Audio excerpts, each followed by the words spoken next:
quand on prend le carburant du gouvernement seulement, ce qu'on consomme en carburant, c'est trop. C'est beaucoup, parce que c'est des milliers de véhicules. Et on va changer tous les véhicules du gouvernement en véhicules électriques.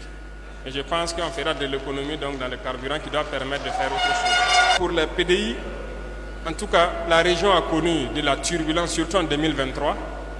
Et je pense que les FDS sont à saluer. Il y a eu beaucoup d'efforts. On a injecté quand même beaucoup de force dans la zone pour pouvoir faire retourner le maximum de PDI dans certaines communes. Et ça continue. Et c'est le lieu pour moi donc de dire que, comme il a dit, environ 80% sont reconquis. Il faut maintenant consolider. C'est cette phase qui est en cours. Il faut consolider ce qui est reconquis avant de se projeter à l'avant. Et comment consolider? Hier, je disais aux responsables coutumiers religieux et aux chefs de circonscription administrative que tout le monde doit se mettre dans la guerre. Se mettre dans la guerre, ce n'est pas forcément prendre la Kalachnikov. Les VDP ont décidé, ils sont dedans. Pour la question de dédouanement et de port sec pour les opérateurs, nous allons voir ça avec le ministre du Commerce et de l'économie, comment ça peut se faire. Retenez aussi qu'il y a ce volet de digitalisation qui nous tient à cœur, qui est un secteur très important, mais aussi que les gens ne voulaient pas. Beaucoup de gens ne voulaient pas. Mais je pense qu'avec ça, ça doit pouvoir permettre de résoudre ce problème-là. S'il y a la digitalisation, je ne pense pas que c'est nécessaire de venir jusqu'à Ouagadougou pour dédouaner quelque chose et puis revenir à Tinkodougou. Ça peut se faire à la frontière et les ressources vont partir directement au trésor. L'électricité, c'est un problème, c'est l'énergie en général. Bon, nous sommes en train de miser beaucoup sur le solaire. Certaines centrales sont en train d'être construites. Mais vous savez aussi que nous sommes en train de prospecter d'autres types de sources d'énergie. Voilà. Actuellement, nous avons parlé du nucléaire avec la Russie. Mais ça, c'est, je dirais, à moyen ou long terme. Mais dans l'immédiat aussi, nous sommes en train de négocier avec le Niger parce qu'ils ont plusieurs sources d'énergie. Ils ont le charbon, voilà, en plus du pétrole et tout. Nous sommes en train de voir qu'est-ce qu'on peut mettre en commun dans l'AES ici pour être indépendant du point de vue énergétique. Il faut qu'on soit autonome sur le point de vue énergétique pour permettre aux opérateurs de créer les industries. S'ils créent aussi qu'il n'y a pas d'énergie à moindre coût, ça devient très compliqué. C'est la population qui va supporter les coûts. Donc c'est plusieurs choses qu'on est en train de faire en même temps. Et je pense que les réflexions vont bon train pour pouvoir créer le maximum. Maintenant, revenons à nos braves agriculteurs. Je pense que l'intervention est claire, limpide.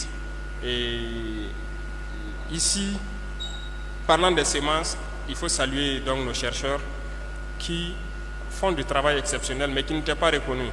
Aujourd'hui, nous sommes en train de les valoriser et nous sommes en train de valoriser les producteurs sémenciers pour qu'ils produisent beaucoup de semences. Vous voyez, même le blé qui est cultivé ici, c'est des semences produites ici. Et les gens, à côté du champ de blé, même, il y a un champ de semences qui est à côté. Il y a le blé pour la consommation, mais le blé aussi pour la semence de l'année prochaine. Et ça se fait un peu partout. Beaucoup d'autres semences, que ce soit le maïs, les chercheurs ont trouvé de bonnes variétés qui s'adaptent un peu partout. Et nous sommes en train de les valoriser actuellement, de leur permettre d'avoir de bons laboratoires et de créer toujours les bonnes semences pour que ça puisse s'adapter à notre climat. Donc soyez rassurés.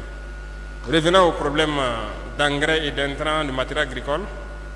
Une réforme de la CAIMA s'impose. Et je suis sur ça personnellement. Actuellement même, le DG de la CAIMA est en mission quelque part pour la question des engrais.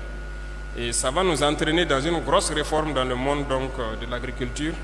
Parce que j'ai rencontré, quand on prend les producteurs de coton, je les ai rencontrés l'UNPCB il n'y a pas longtemps. J'ai eu très mal quand ils m'ont dit que près de 50% des producteurs de coton n'ont rien eu cette année. C'est négatif. Ils produisent mais ne gagnent rien. Et cela est dû au fait du prix de l'engrais et du système même. Voilà. Et donc, on va casser ce système-là. Ça va faire des gorges chaudes. Cette année, on est déjà en retard par rapport au coton. Mais dès que la saison finit, il va falloir casser ce système. Parce qu'un producteur de coton, il est obligé de prendre l'engrais avec la structure cotonnière et le coût semble élevé par rapport aux autres qui peuvent trouver ça ailleurs. Et ça ne l'arrange pas. Donc il passe toute l'année à cultiver et en fin d'année, il n'a rien. Il a cultivé juste pour les autres. Donc cette année, ce n'est même pas sûr que beaucoup vont cultiver le coton, pendant que l'État subventionne beaucoup cette culture aussi. Donc nous sommes en train de faire la réforme de la CAIMA pour que ce soit les intrants agricoles, alors qu'on puisse donner ça à moindre coût aux producteurs. Le patriotisme fait défaut chez certaines personnes, il faut le reconnaître. Voilà. Dernièrement, on entendait des gens se plaindre de certains acteurs de l'économie qui créent des pannes tous les jours qu'il y a problème de connexion, parce qu'ils ne sont pas contents qu'on ait pris les 25% de primes pour le fonds de soutien patriotique. Il faut que leurs collègues les dénoncent. S'ils ne les dénoncent pas, en tout cas nous, la semaine passée, on a lancé des enquêteurs dans les différents services des impôts, des trésors et tout, pour voir. Et s'il se trouve que c'est une pratique qui est répandue, en tout cas, on va frapper fort. Il peut y avoir des dommages collatéraux. C'est ça aussi